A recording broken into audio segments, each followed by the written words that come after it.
Hello everybody, my name is Donny, Sirisavath, chef and owner of Khao Noodle shop in Dallas, Texas. Today we're going to be making Khao Poon noodles. So it's vermicelli noodles with galangal, fair lime leaf. The main focus on that was a lot of fresh herb and spices. Nothing too hard about it, it's nothing too complex. It's just understanding time, temperature, and the smell of the dish.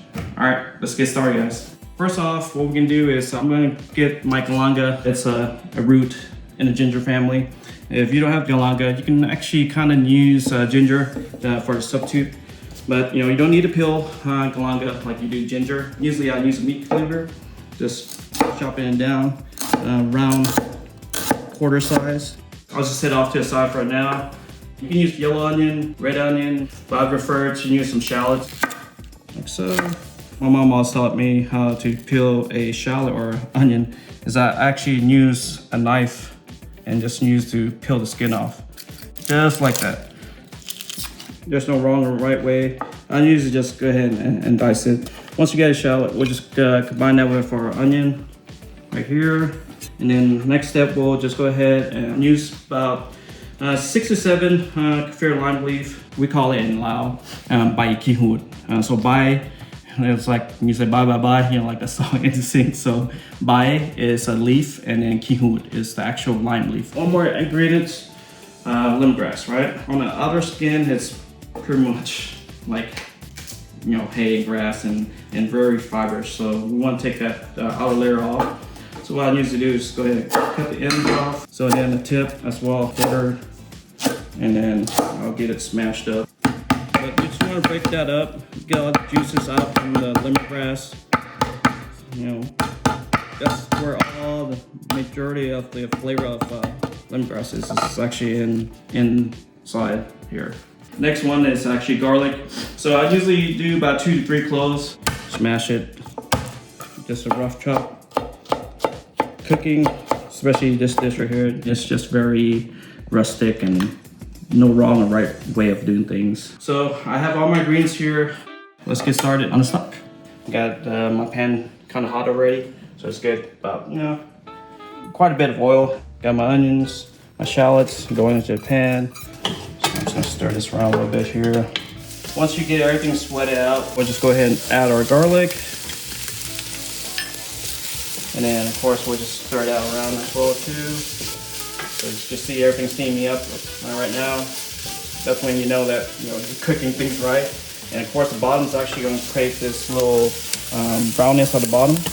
That's perfect. That's where all that richness and flavor goes into. Right now I'm just going to add like a half cup of water. Just kind of deglaze the bottom of my pan. A little bit at a time. See how all that brownness is coming out right there. That's what you want. That's where the flavor is at from the onion and garlic. Keep on stirring around, let it sweat again, and I'll go ahead and add the rest of my water. Next going in is actually your herbs, right here. Next one is red curry paste. We're gonna put in there. So once you add your curry paste in here, just stir around. Like that. It's smelling good right now. I'm not gonna lie. Turn down the heat to about medium-low. So then we'll add our next ingredients. I have approximately 2 cans of coconut milk in here. I won't put everything in at once. I'll put maybe like a can and a half at first, and then at the end I'll finish off with a little bit more coconut milk. We want some creaminess, which is the coconut milk that we're going to use today to create that creaminess and giving us that nice sweetness and then sour, salty. So it's an all-around dish where it's a little sweet, sour, salty. And then next step, we're gonna go ahead and add some more water. 2 to 3 cups should do it. Our stock is simmering. It's medium low right now. We'll have that simmer for about 5 to 10 minutes, depending on how much more work we have. It's not wrong or right on cooking it down. Cooking down is gonna be just more richer. So we just want to find a middle balance, which is gonna be a little brothy, a little bit rich. So in the meantime, let's go ahead and start on our meats. So this is actually bamboo shoot. If you can't get fresh bamboo shoot, you can actually get canned bamboo shoot from the stores. In this case, we have a fresh one that's been washed and then boiled. So what I'll do is just go ahead and cut this in half, cut it into quarters, and then just slice it down.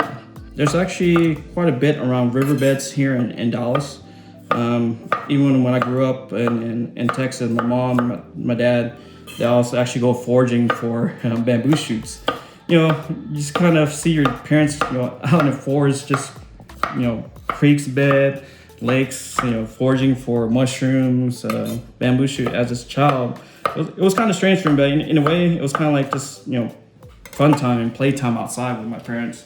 But those things I take for granted now, because then, you know, I lost my mom. That's part of the reason why I opened the restaurant.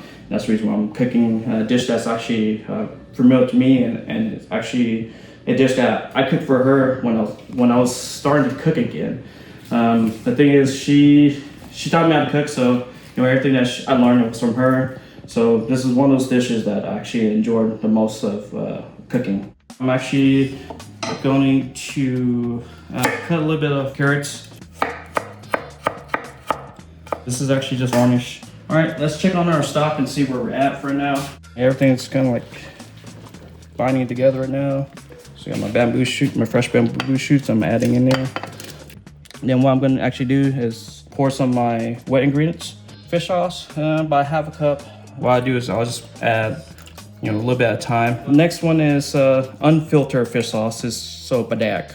Badak is actually something that we use in Lao culture quite a bit. It's that umami flavor, that, you know, saltiness, that richness that creates it from, you know, anchovies being fermented for years upon years. And it's unfiltered, so you have all that, you know, the gritty, the nitty chunks in there. But if you can't find badak at your grocery stores, then just add a little bit more fish sauce. Next we have is oyster sauce, blended chili peppers. Sprinkle some in, just a little bit here, and I'll save some for the rest for later. And then also whole dried chili pepper as well too. Just incorporate all that. And of course, you know, you have to taste. Mom's like, how are you gonna know your food's good if you don't taste, right? So,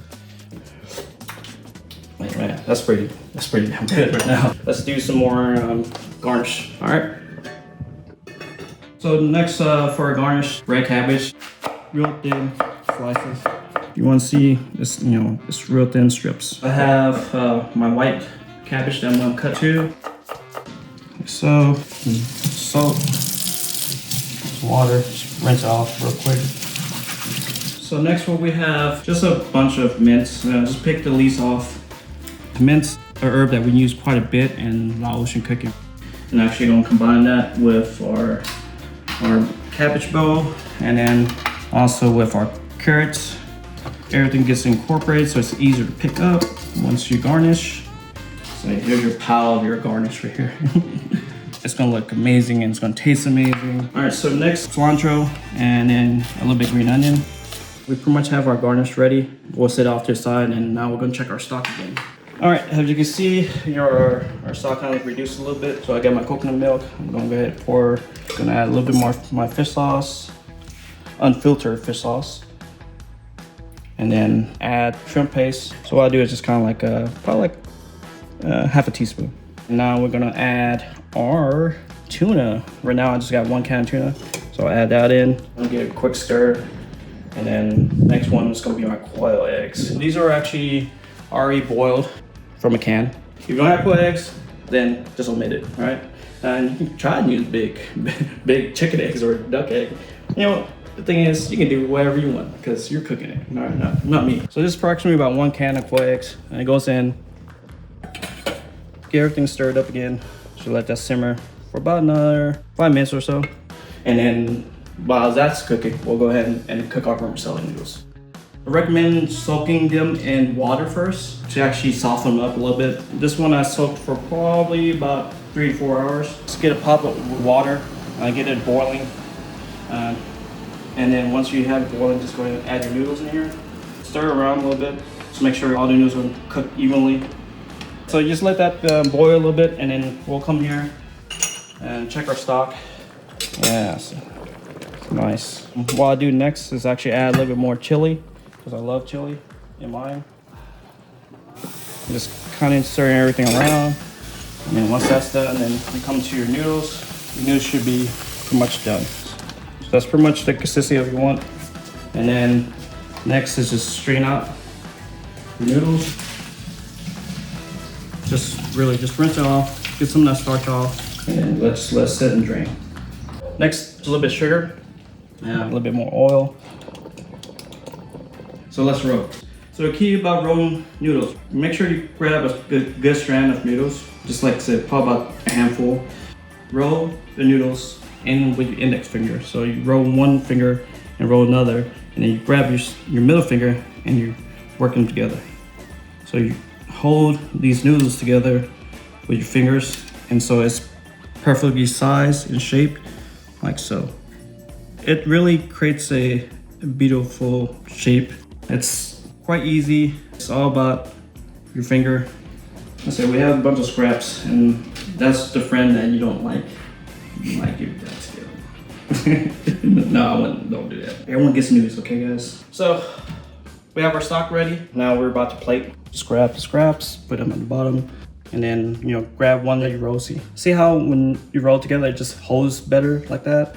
That's the reason why you want to roll, and then it's easier just place on both, right? So I just pour everything on here like so. A couple more eggs. I'm gonna have a quail egg on top. Got some tuna on here. And then what I like to do is kind of drizzle some chili oil on top here. And that contrast of color on the chili oil also makes it more spicy, a little spicy. And then of course we have our medley of garnish. Put along to the side like so. That looks pretty damn good. So yeah, let's give this a try and see what's it all about. Love the spice, the richness of coconut. You got a little sour, a little sweet, even tangy from the bamboo shoot. Man, this mint really seals the deal right now. I need an extra bite. Can't beat this dish right here. It's a simple dish. Anyone can do it at home. The recipe of this Khao Poon dish is at below, so click on it. You can come visit us at Khao Noodle Shop, and thank you for having us. Ooh, that pepper got me good. I always like to have some side of shrimp paste, my little dipping sauce with carrots, green onions, and Thai chili pepper. Some peppers, shrimp paste.